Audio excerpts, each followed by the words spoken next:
YouTube, this is Matt here, and today I'm going to show you how to modify your cold steel blade, and I'm sure you can do this on most lockbacks, but to modify the action where it's very optimal and a person with weaker hands can use the knife, and plus having the action modified in this way will just make that knife easier to use. Come here real quick, Austin. We see that this is a triad lock, and it is a it's basically just a normal rocker lock, with the exception of this stop pin right there, taking most of the stress when the knife receives shock. But apart from that, it's very similar to your normal lockback. We have a rocker, we have a pivot for the rocker, and we have a spring. Now, the problem on a whole lot of cold steels, which actually isn't a problem, is that the spring is bent up in a fashion where it's putting a lot of stress on your rocker, which that's exactly what it's designed to do.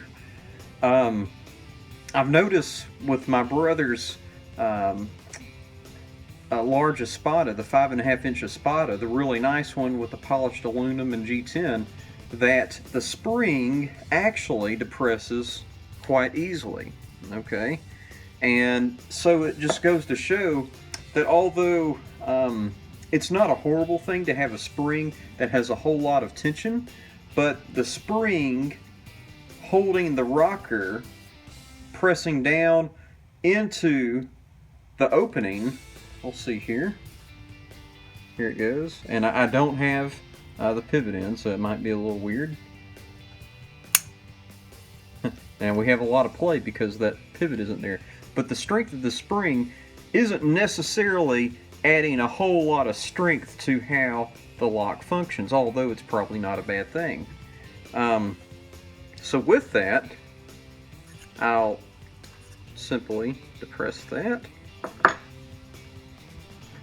take this off, and now I have the spring, and I'm going to straighten it out with a vise and hammer.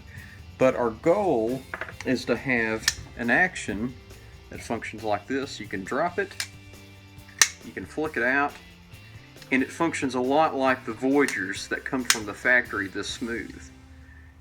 It's much pleasurable to use, easier on the hands. Something you do have to watch out for is if you do it too softly, you can actually see how I'm opening up a little bit with my palm. That's not a normal grip though, so it's really not an issue.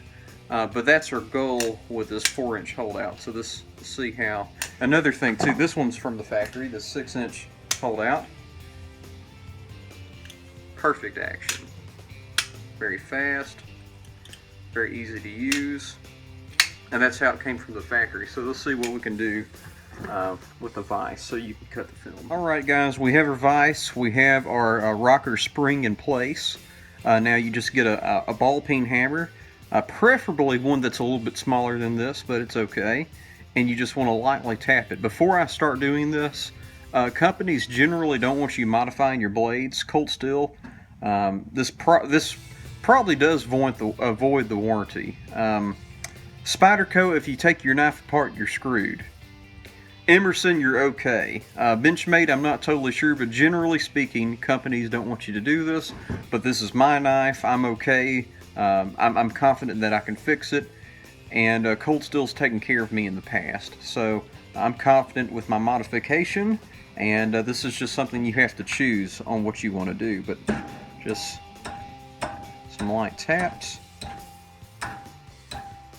Alright guys, it seems to be working well. A tip that you might want to try is when you're putting it back together, do not put the pivot back in. Do not put these other screws back in. Put your spring back in. Put your rocker back in the blade.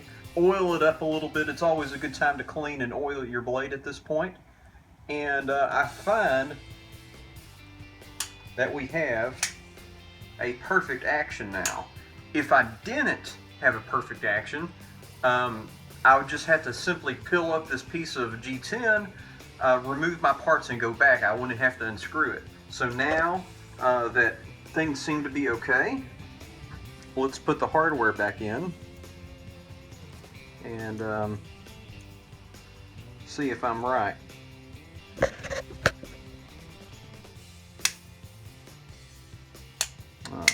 Very nice. Okay. You give that a shot, Austin. Definitely feels smoother. And you saw that slowly kind of press down the lock, and when my finger's not in the way, it falls not freely, but easily. Alright, so used to, you saw me move up the spring in the Code 4 video. I don't do that anymore.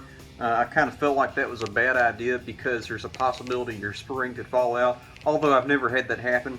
But I think this is going to be a much more reliable way to fix the action on your cold steel knives. And wow, this knife is rock solid, front to back and side to side, and I hope you enjoyed the video.